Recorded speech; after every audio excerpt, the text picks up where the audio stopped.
thanks so much for joining us today for these wonderful conversations we're having as a part of the ETPrime Women Awards. And the theme for this particular conversation are women really more suited to leading in times of crisis? Are they tuned to actually lead better? We've already started to see this trend across the world. A lot has been said about it. A lot has been talked about.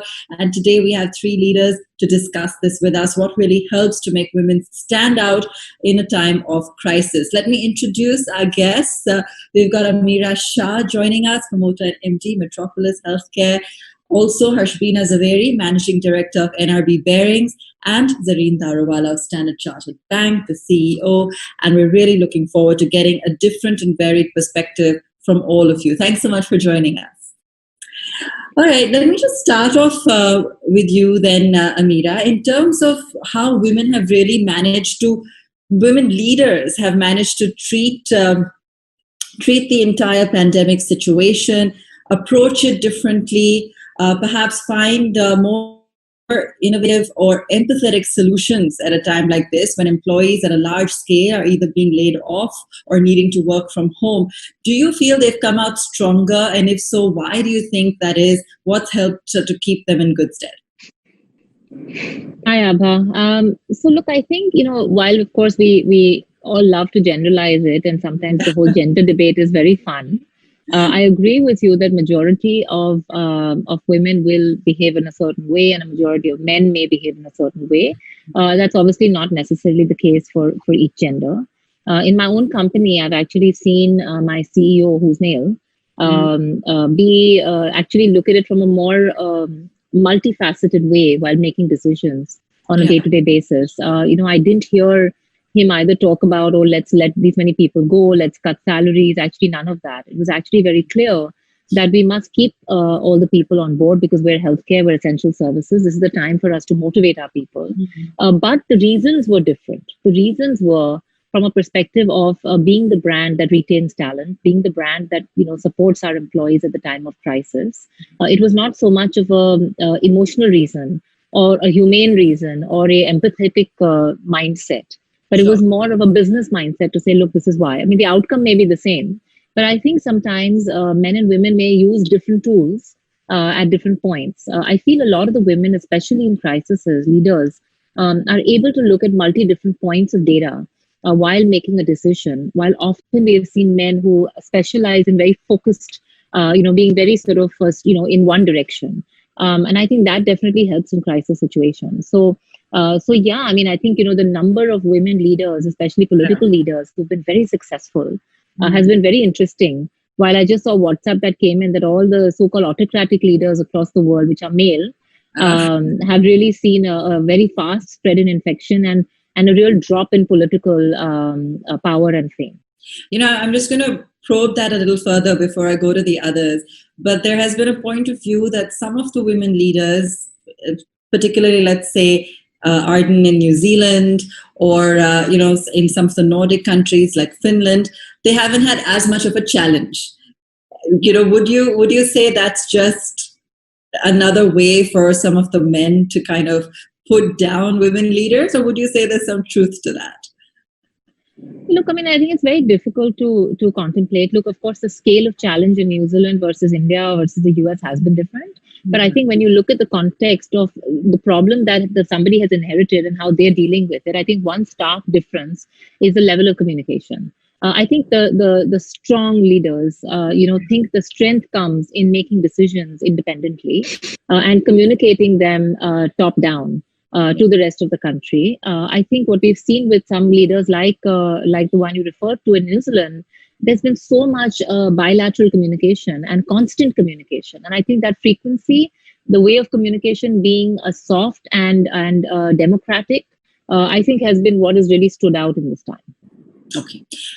All right. Harshbeena, let me bring you in here and get your perspective on the kind of qualities you feel women leaders imbibe, because, there have been several studies that do suggest that there are several qualities that make women leader very successful. And those are attributes that are actually welcome and help to also make organizations more productive, that they're increasingly being more recognized when it comes to Fortune 500 companies.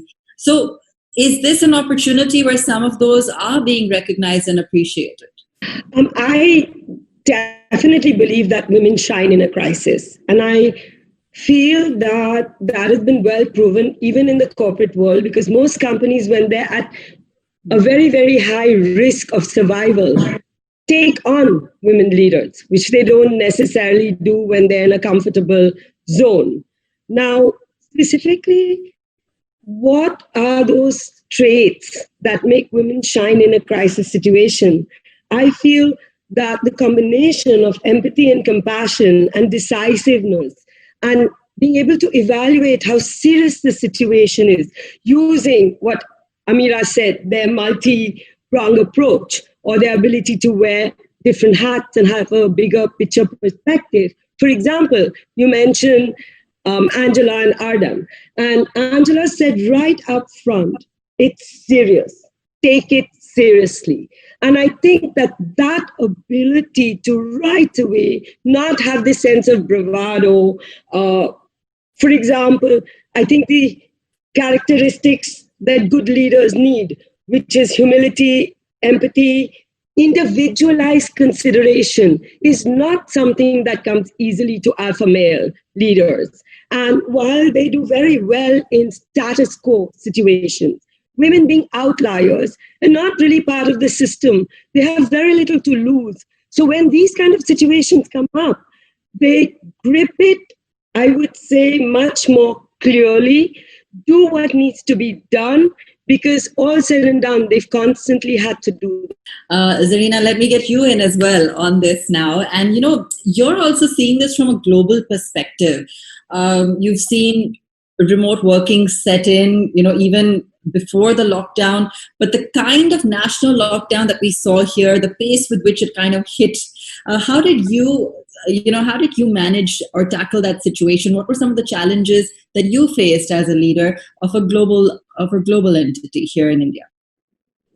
So actually, we had the benefit, I would say, of a little bit of advanced warning, because we knew what was happening in China and Hong Kong. And in fact, way before the lockdown, 1 month before, we had our crisis management group and what we call the pandemic working group set up. We had actually started operating from split locations. We had already started testing the roster system, where 1/3 would come every third day.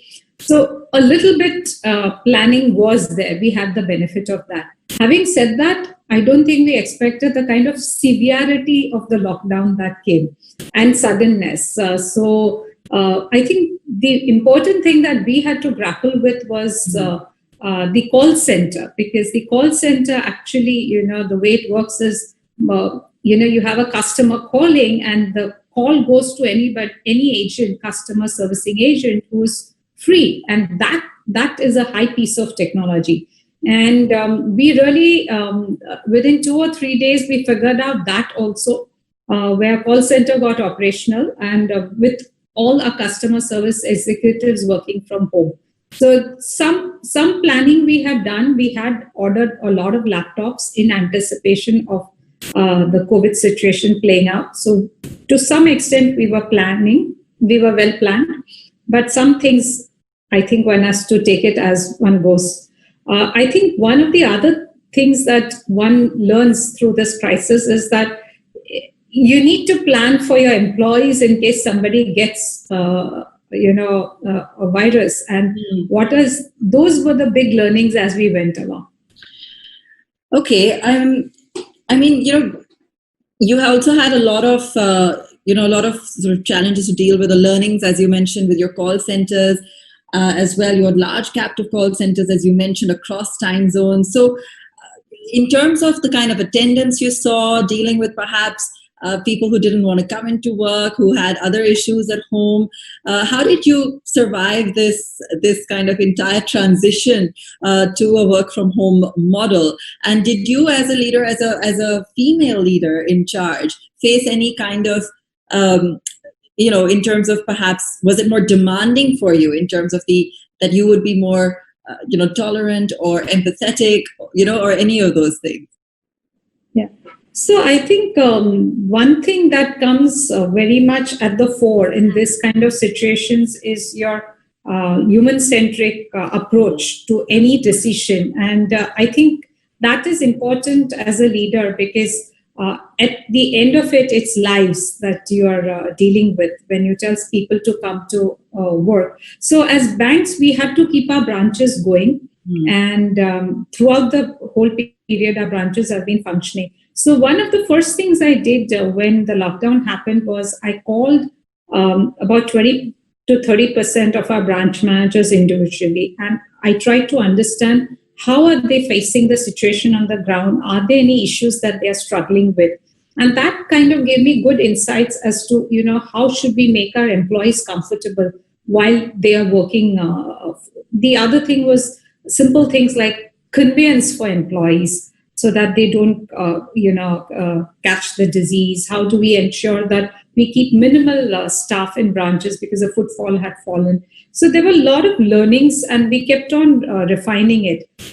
Even in any of our subsequent decisions, whether it's coming to office, in fact, we have completely left it optional to employees. If they are not comfortable, we don't ask people to come. We are quite comfortable with them working from home. And also, we've kept in mind that a lot of the women also have the additional burden of managing old parents or kids, along with managing their work. So we've kept it a little bit in the sense, working hours can be a little bit flexible in terms of how, so long as the job gets done. I think one of the things that has worked well is that the volume of transactions is obviously not the same as pre-COVID. So to some extent, that has also helped in managing this in terms of the capacity, that we have working from home. The volume is a little lesser. So it's helping people manage to the best of their abilities.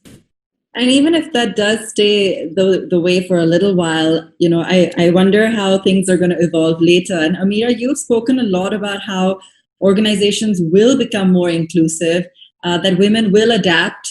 They will, because they are more adaptive by nature, and so there'll be a better integration of personal lives with of course the demands of work.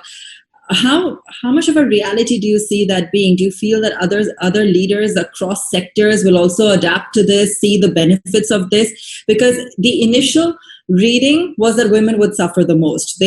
Most women were in the service industries. Most women were the first to leave to, as Zarin mentioned, look after responsibilities at home. But the next wave of analysis seems to predict that people will find a balance. Look, I think, any of these situations will always go through multiple phases. It's never going to reach its final balance immediately. So I think initially, like you rightly said, I think a lot of women in the service industry faced the brunt of it. They had to stop going to work. They had to take care of the homes, etc. And I don't know how they managed. It must have been excruciatingly challenging. But I think for senior women in organizations, I do believe that this crisis will create opportunities for women to now rise potentially a little faster than they would have in a purely brick and mortar world. For various reasons. I think the old boys club that we know exists in many industries and many companies, in a lot of ways does not have the same fluidity to continue working in the same paradigm. And now, because, that used to happen over smoke breaks and bar drinks after work and, various of those styles of working, which now suddenly puts everybody at an equal platform, assuming you're all working from a digital platform. So I think some of those, cozy habits will change potentially. I think it'll also give women who are actually tending to be more conscientious, and usually women tend to have a much more sincere work ethic. Like Zarin said, as long as they get the work done, who cares what time it is? You can balance everything the way you want at home. So I think it will give women a chance to rise, and I really hope that it will, because it's really high time, that we continue to live in a very patriarchal world, especially in India. And while, of course, we've seen a lot of change happen in the last 20 years, where we have seen women leaders come up, there's a reason why we see the same faces in most of our panels and webinars and speeches and award ceremonies, right? Because there's unfortunately only a handful. So yeah. I really hope that changes, and this crisis, the positive silver lining of it could be hopefully more of a gender equality in the workspace. Harshbeena, coming to you and taking from where Ameera left off, do you see the fact that this pandemic has flattened the curve somewhat, to say, in terms of gender dynamics, that perhaps we'll also see more collaboration going forward? You yourself are in an industry where you are seeing so many different participants at play. Do you see, a change in behavior, more collaboration perhaps, a healthier exchange of ideas going forward? So it's funny because when I was thinking about this panel, I said, let me put together 2 or 3 of my absolutely most favorite quotes. And I don't know if you know, but I have a degree in anthropology and in urban migration. So I come from a very different background. I'm an urban planner and with a basis of social anthropology. And one of my favorites, Charles Darwin quotes, which are not so popular, is that in the long history of humankind and animal kind, those who have learned to collaborate and improvise most effectively have prevailed.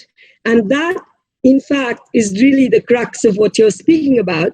And I think that collaboration and improvisation, in other words, moving with the flow and doing that in a sort of environment of trust when it comes to human beings and just following your instinct when it comes to animals is what really makes the difference. And I think that when it comes to the specific point that Ameera and you were discussing, it's this extreme consciousness of our vulnerability that makes women different. And this is not just a compassion issue. We are also very clear on how vulnerable the economy is.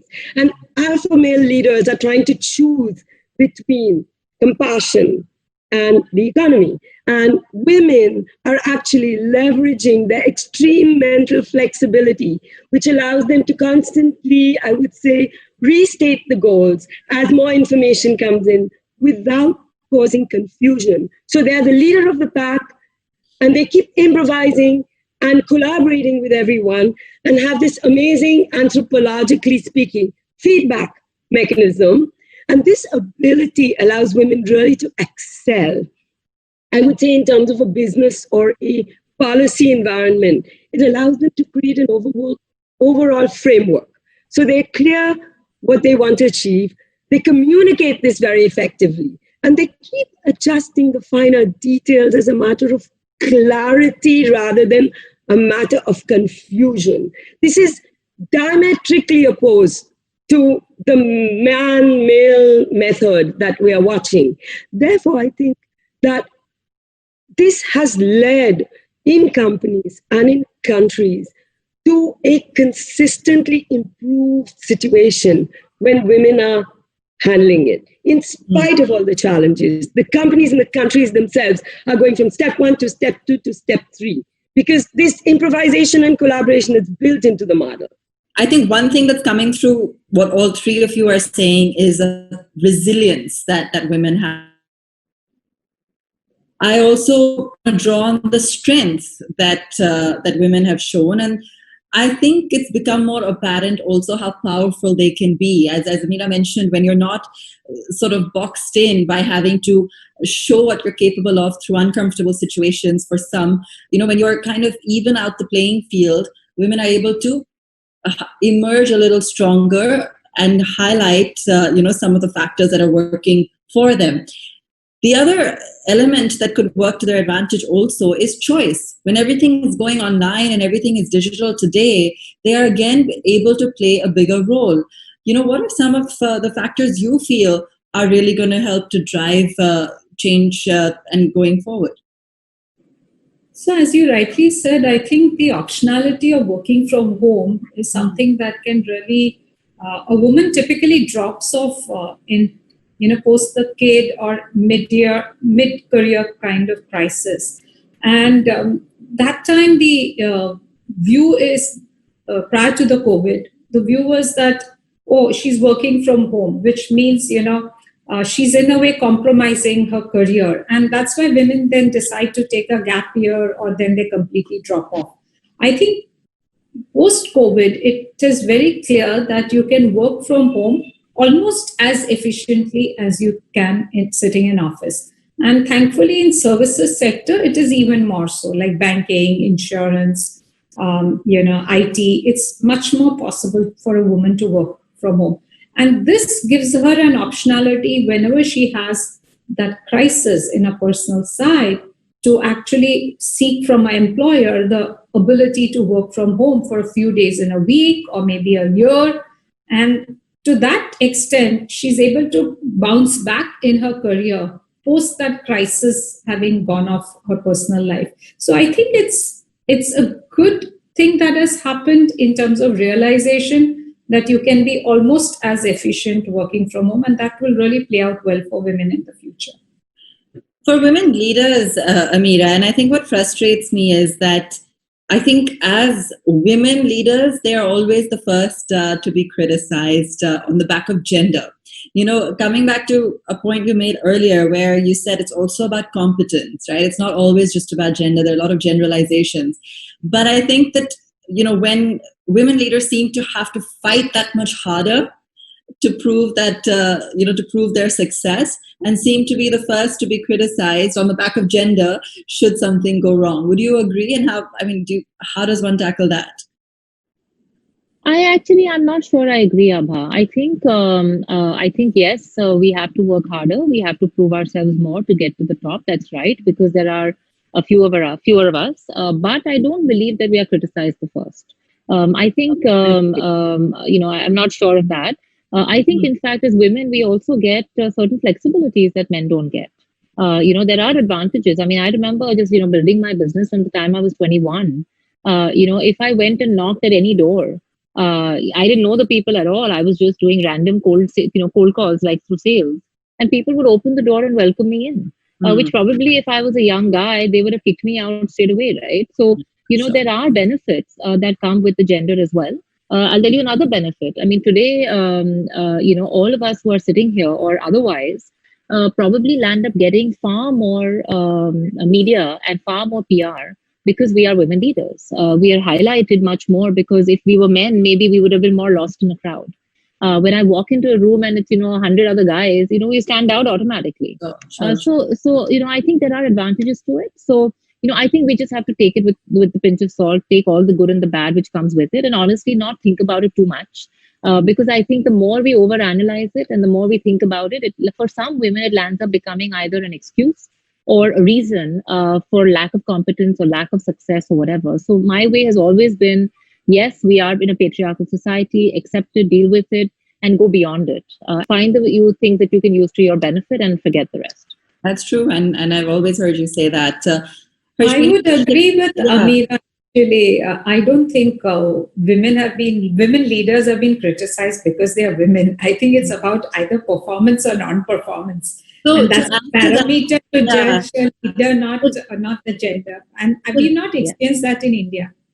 Just to add to that, I think that there is a criticism that sometimes that they are too empathetic and not decisive enough.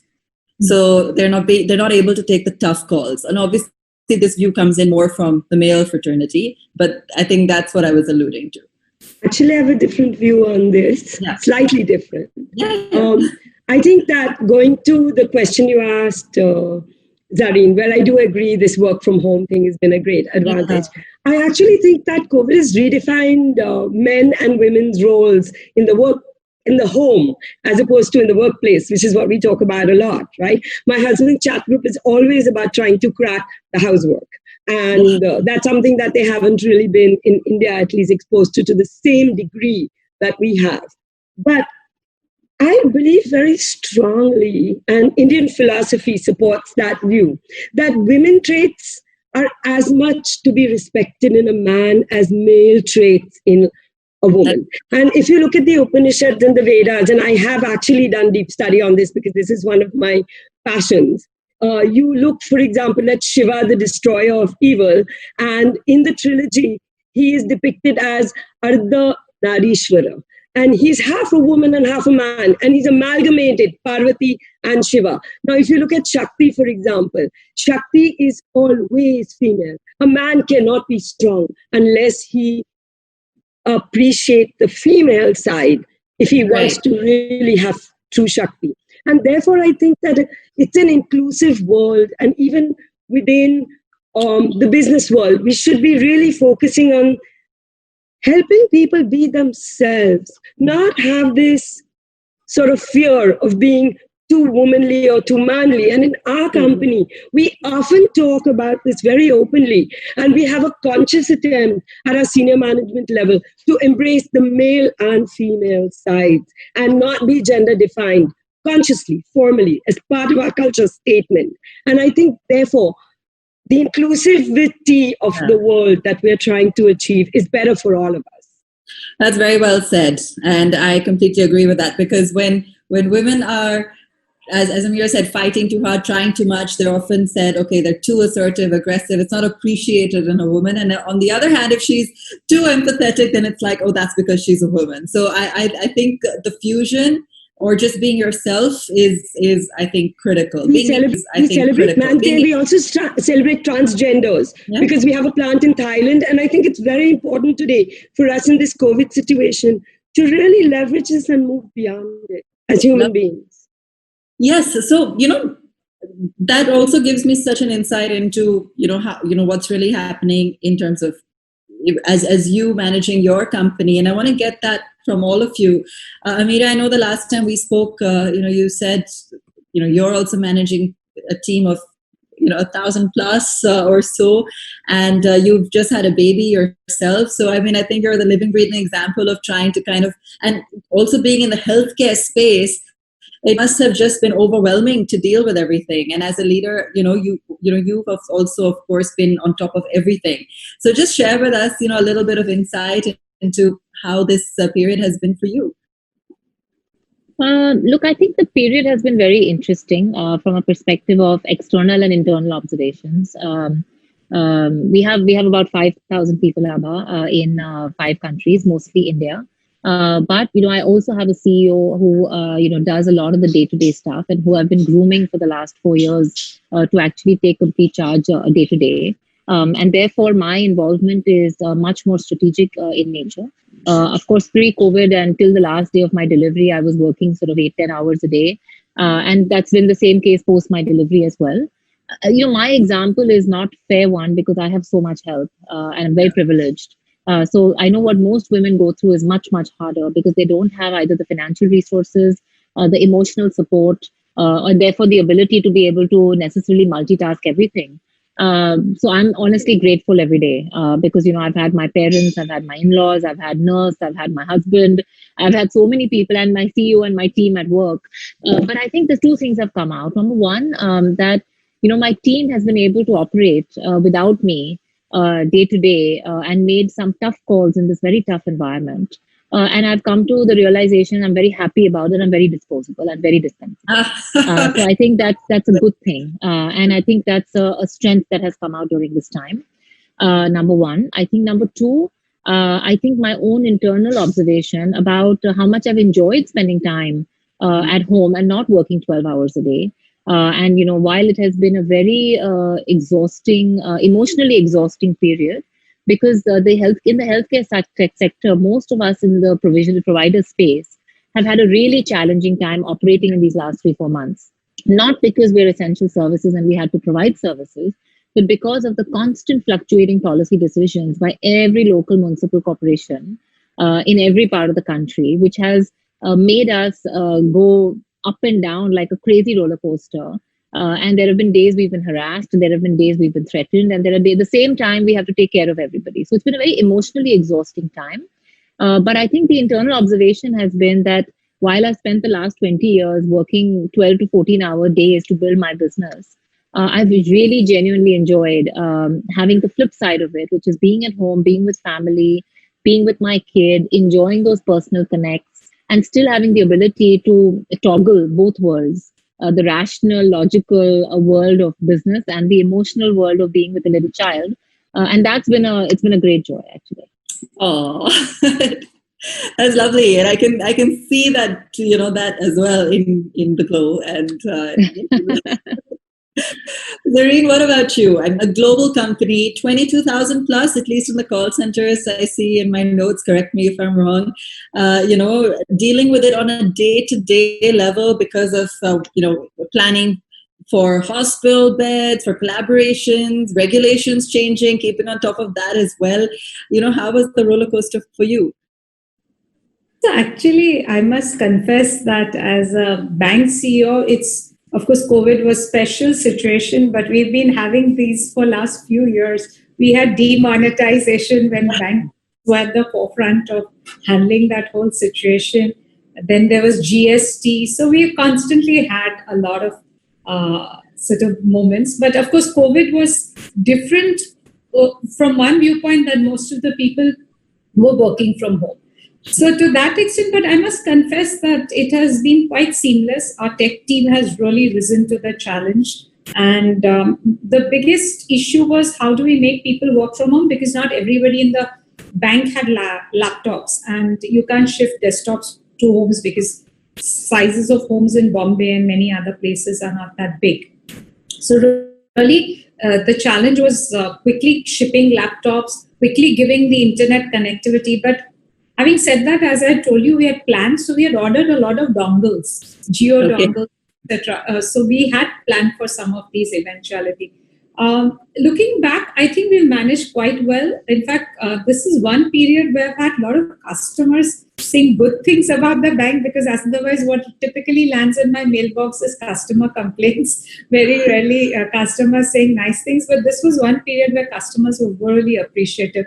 So all in all, it's been, I think, no big mishaps. It's been quite well handled by the teams. And I think the pandemic working group of my team has been empowered to take decisions on the ground, and I'm just supporting them. As Ameera said, at some point, you have to just allow the teams who are closest to the situation on the ground to just take decisions, because you have to take them by the hour, not by the day. And that is what has really played out well. We've not had really any real issues that have created any anxiety for any of our customers. This just reinforces the topic today, doesn't it? Women leaders, the rights to the fore, in times of crisis, because you all have a smile on your face and you're able to share with us, that you've been on top of this. And I think that's fabulous. Zarin, just while we're on this, do you foresee, like the tech companies have been discussing or actually implementing, work from home becoming a standard even post-COVID? I mean, post-COVID, we don't even know what that scenario is like, but assuming till the end of the year and question mark around next year? So for my bank, we as a bank have driven by regulatory this thing, and as a foreign bank, we are not permitted to have, it is the special situation, but otherwise you can't have a disproportionate number of employees working from home.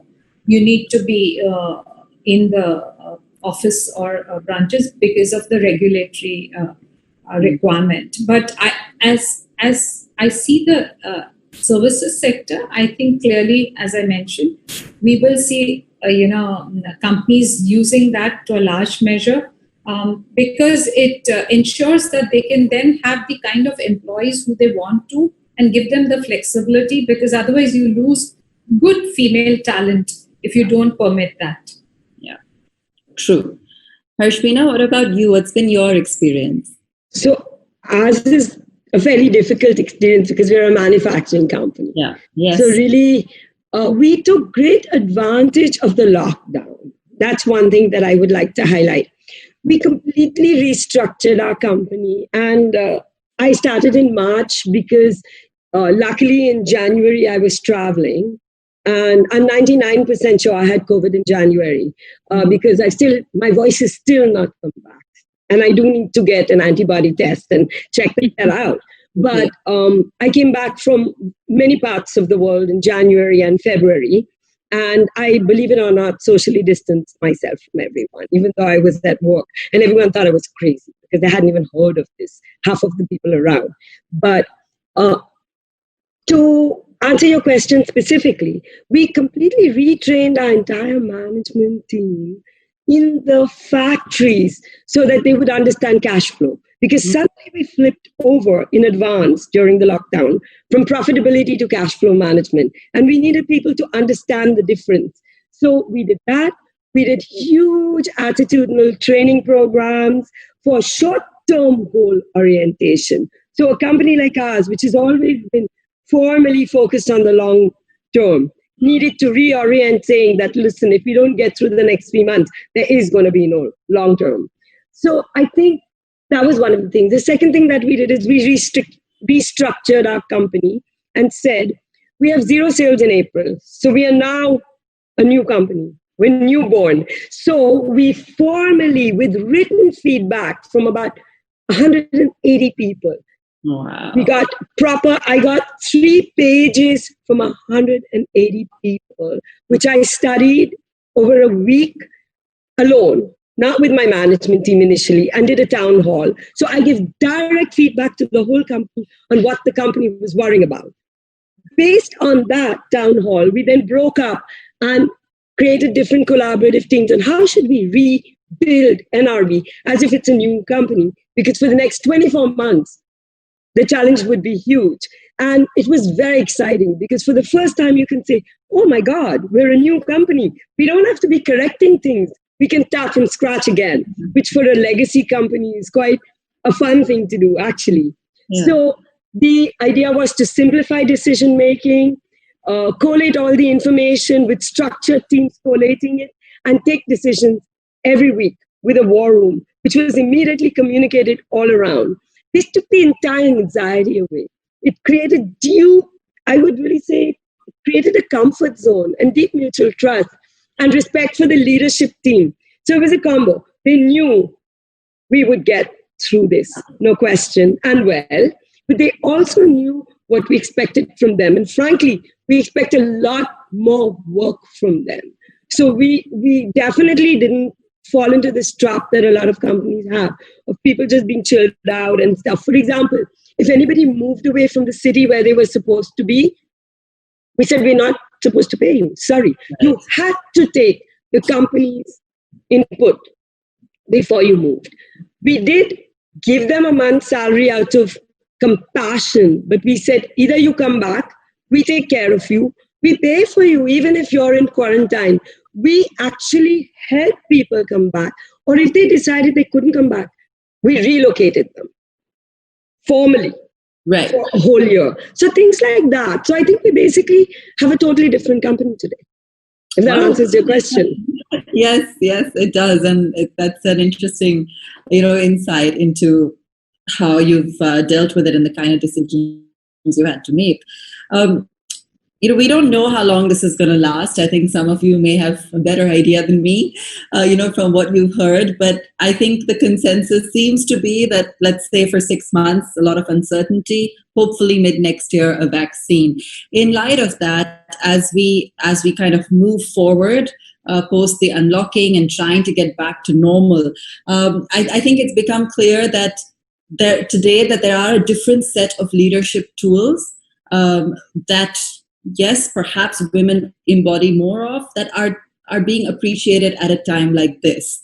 And as we progress further, and in closing comments from all of you, how do you really see opportunities shape up for women leaders? In the US, Fortune 500 companies, in fact, a lot of the leaders who weren't able to survive the crisis were replaced by women that were perceived by boards to be more compassionate, or more board seats have been filled now with diverse candidates in order to be more inclusive and create a more diversified organization.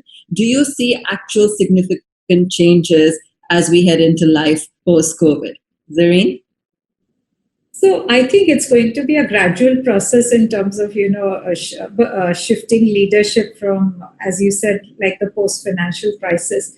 Having said that, I think the empathy element will be very much needed in the next 1 or 2 years in the leadership style. So it doesn't matter whether it's a woman or a male, but I think empathy is very much needed. I'll just give a small example of what we did the other day. So we said, we're going to continuously see more and more cases for the next 6-9 months. So what we did was we've tied up with hotels. If somebody wants isolation, Because if a family member gets, and homes are small, we have tied up with hotels. Similarly, we've tied up with a hospital. And we are going to, so if any of our employees gets COVID, God forbid, we have tied up with a hospital. Of course, we'll pay a big premium for the cost, but we said it's well worth it. So that kind of little human element in taking care of employees in this period. Similarly, we've tied up with another agency where employees can get doctors on call or a video call. And we've done all these things so that if anybody has any symptoms, anybody or their family members, we are there with, a sort of organized way of supporting our employees. I think these little things go a long way in sort of employee loyalty, employee feeling that the leadership cares. And that element is something that is needed in leadership, irrespective of who is at the helm of the organization. Ameera? I think this time is going to be a big catalyst that's going to allow a lot of change for two categories. One is women and also young leaders. And the reason I say that is because, unfortunately, the legacy being that men, traditionally being the breadwinner in India, have no choice but to get a job and go to work and make money, etc. So whether they are passionate about what they do, they see purpose in what they do is irrelevant. They have to go and economically earn, right? But women who have landed up working, usually because they're not expected to be the breadwinner, have done it usually out of either a passion or an interest to get exposure or an interest to develop. And that's the reason I think you see women having more sincerity and more work ethic when they're actually in the workplace, because it was a choice. It wasn't something that they had to do. Similarly, young leaders of today, we're actually seeing younger kids are actually not doing things because they have to make money, but they're doing things out of a sense of purpose, out of a sense of social purpose or a sense of contributing to the world positively. So I think both these categories are going to actually see this flattening of the curve in some ways, of being an opportunity to really stand out in the future, where I believe meritocracy is going to be more important than hierarchy. Sure. Today, when we're all working digitally, you really don't need too many managers to actually manage you. You have to manage yourself. And self-management is going to become a very critical part of all our jobs. So I actually think one of the things corporates are going to have to do is actually teach employees, like Harshbeena was talking about, certain kinds of training in self-management. And actually, this is going to be required more for the men now, because that's not something which has been their skill in the past, right? They've been able to come to a workplace, do their job, have a manager manage them, go back home and have everything else in their life managed by their wives and their mothers. Right. Now, for the first time, self-management is going to be critical. How do you provide work ethic sitting digitally from home? How do you be more responsible for your outcomes, which are all going to be, questioned on merit and not on how pally you are to your boss? So I think this is going to be a catalyst for men and women. Women and young leaders are going to soar. Men are going to have to quickly pull up their socks and move forward. I think what's also emerging from this is really how breaking the status quo, the emergence of young leaders, keeping young women or women at the mid-level in the workforce, as Zarin mentioned, talent that's in the workforce, giving them more responsibility. And that's really going to help to create a whole new generation of leaders going forward, create a whole new status quo going forward. And I, for one, really look forward to that. Thank you all for your time. Sorry, Harshbeena, were you going to say something? This is my favorite Wellesley quote. It's from Nora. It says, how many roads you travel, however many paths you choose, I hope you will choose not to be a lady. I hope you will find some way to break the rules and make a little trouble out there. And I hope you will choose to make some of that trouble on behalf of other women. And I think that's very important. If we don't do that, it will slip back. And political, to ensure that things don't slip back in terms of women's appreciation and position to a pre-COVID. All right, ladies. Thank you so much. And for answering all my questions so patiently. It was great chatting to all of you. Thank you. Thank you.